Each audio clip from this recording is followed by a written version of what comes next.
বিচারক তার রায়ে লিখেছেন যে 25 জন আসামি মিলে আবরারকে পিটিয়েছে, যা সম্পূর্ণ ভিত্তিহীন এবং উদ্দেশ্য প্রণোদিত।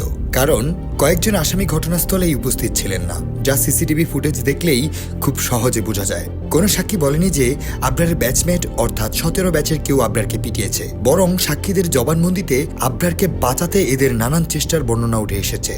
সবকিছু স্বচ্ছ কাচের মতো স্পষ্ট হওয়া সত্ত্বেও শুধুমাত্র হাসিনার প্রতিশ্রুতি রক্ষার জন্য 25 জন মিলে পিটিয়েছে বলে জল্লাদ অন্যায়ভাবে সবাইকে শাস্তি দিয়েছে।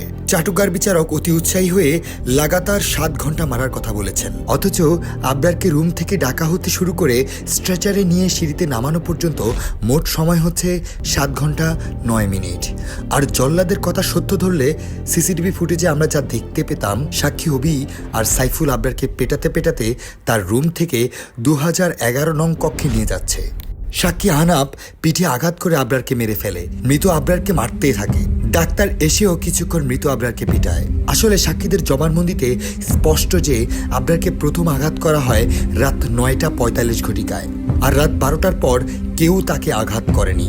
তবু জল্লাদ বিচারক 7 ঘন্টার কথা বলে 12টার পর ঘটনাস্থলে আসা কয়েকজনকেও অন্যায়ভাবে যাবজ্জীবন এবং ফাঁসির আদেশ দেন।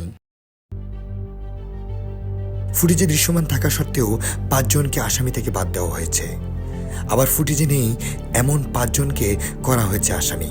শুধুমাত্র ফুটেজ দেখেই কে সাক্ষী কে আসামি সেটাও আসলে নিশ্চিত করা যায় না। ফুটেজে চিহ্নিত গালিব ও সাইফুলকে আবরারের পরিবার চার্জশিটে অন্তর্ভুক্তির দাবি করেছিলেন।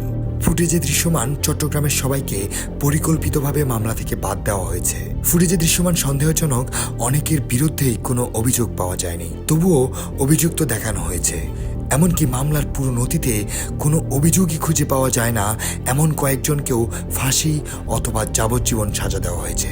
এখানে সংক্ষিপ্তভাবে তুলে ধরা হলো। খুব শীঘ্রই অন্য ভিডিওতে প্রমাণসহ বিস্তারিত জনসম্মুখে উন্মোচন করা হবে।